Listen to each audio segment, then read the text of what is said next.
This week on Our World with Black Enterprise, our headliner, Don Cheadle. He talks about his new movie and how Africa changed his life forever. Plus, on our roundtable, growing up in the 21st century, young adults tell us what it's really like. And we'll find out how one international gold medalist is molding future champions. She's our slice of life.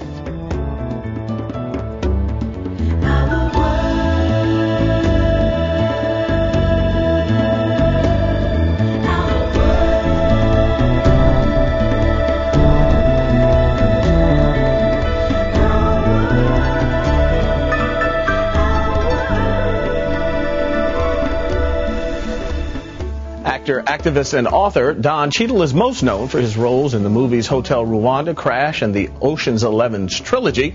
Now Cheadle is starring in a new movie, Talk to Me. We'll talk about that and his passion to end genocide in Darfur and much, much more. Don Cheadle is our headliner. Welcome, man. Good to see you. Thank you very much. Let's talk about the new movie first, because I want to get into some of the other things in just a moment. Talk to Me is interesting because you depict someone who really, like we like to say in sports, was a playground legend on the radio. Talk to me about the movie and why you wanted to play this part. Well, when I read the script, I just thought that, first of all, it's somebody that very few people know about outside of the D.C. area, but was such an important figure in his time to the people in that area and really a spokesman for his time. Y'all see the paper this morning, P-Town? Say Petey Green goes to the White House and steals some silverware. Now, come on, that don't make no damn sense. Imagine that, a Negro like me, ex-con, get invited by the president to the White House and I'm gonna run up in there and take something? Come on, y'all. I ain't that crazy.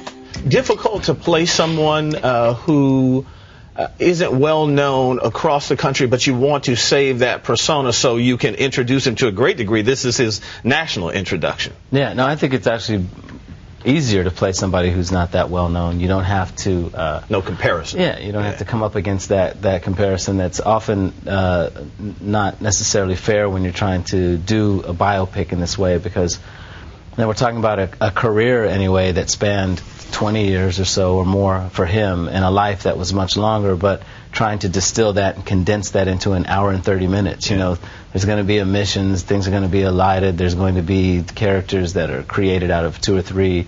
So sometimes you're hampered by the facts and you're hampered by history because you have to tell the story in this specific way. That's why that based on is really true. I mean, we try to keep the spirit and the truth of who he was, but not trying to hit all of the benchmarks. You got a great cast. 2 of my buddies, Cedric the Entertainer and Taraji Henson in this as well. Talk to me about their performances. No, they're fantastic. I mean, I know in the beginning they weren't sure if it was going to be Taraji or who they were going to cast, and I was saying, are you crazy? It's got to be Taraji. Yeah. And she does an incredible job in this film, and said too, you know, really unique. Played these characters, brought them to life, made them their own, just what you want in the movie. And we should note that this takes place in a time period that has now become almost iconic to Black America. Talk to me about playing 70s roles. Well, I think it's really an important period in what we were just coming out of, you know, and how the civil rights movement was really in its full swing, and really trying to see if we were going to make good on some of the promises that movement was telling us that we would have. And also, it's I think it's iconographic because of the style and the clothes, and that, you know, we were laughing. We were talking. People just walked out of the house in these clothes every day. It wasn't no special occasion. It was just like it's just I'm gonna walk on the super tight, skin tight bell bottoms and the Velcro. I'm just rolling like that. You know, it's funny too, because Sed and I have talked about this. You look at it now, but at the time, you could not tell a cat he wasn't happy. Oh no, that was fresh. You just did that. You know, that's just what I'm saying. That was the everyday attire, and I miss it because today you just see people just don't have that kind of a stylish mentality right now. You would look like you're out. I was saying, I wonder if I could bring this back. You know, I wonder if I want to put myself out there like that. Right. But yeah, I thought it was great. We'll talk to you about another movie you have out currently, Ocean's 13, and that is, you really are on a ride with that movie that very few actors get to be a part of. We really do all enjoy each other and actually have fun, and you know, George and Matt and Brad and myself, along with Jerry Weintraub, have started a project, Not on Our Watch Foundation, and have been able to raise over the past couple of weeks nearly $10 million and $750,000 we just gave to Oxfam. It's going right on the ground in Darfur. So it's not just about the fun and hijinks all the time. You know, we're actually working on other things as well. You co-wrote the book Not on Our Watch, and the idea of bringing attention to not just Darfur, which clearly needs a light shown on it, but Africa, the continent in general, has really been big for you over the last few years. And obviously part of that was your involvement with Hotel Rwanda. How much were you involved with the knowledge of Africa and wanting to make a difference prior to the movie?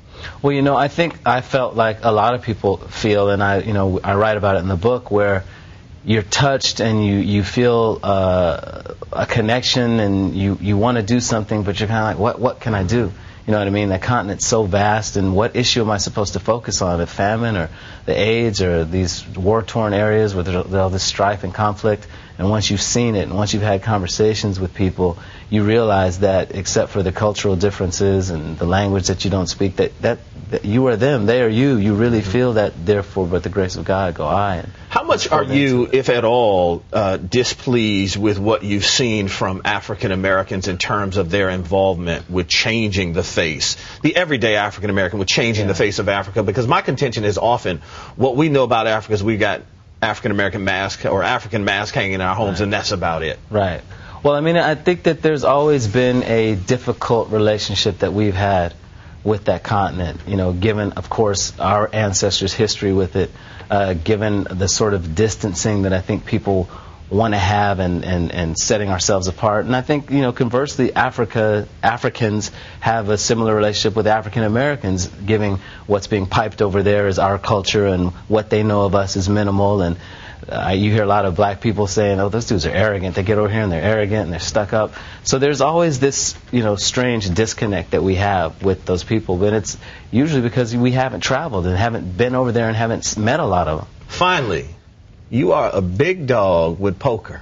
Yes, I like the poker. You are I saw you on the poker challenge. Where you were actually whooping up on professionals. You know, I did my thing a little bit. I mean, I think, you know, everyone say, oh, you beat Phil Ivey. It's not, you know, Phil Ivey lost. Right. It's not so much that I beat him. And he was still steaming about it, some golf thing that happened with him. So, you know, and he and I have since become good friends, and we kind of rib each other back and forth about it. Ooh, Cheadle, watch your money, boy. Watch your money. Thank you, man. Good to see you. You too. Take a quick break. When we come back, we'll hear from our young people. Back in a moment.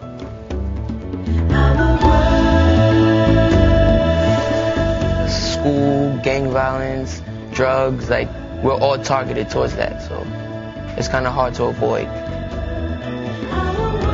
Our headliner has been brought to you by Chevy, an American Revolution.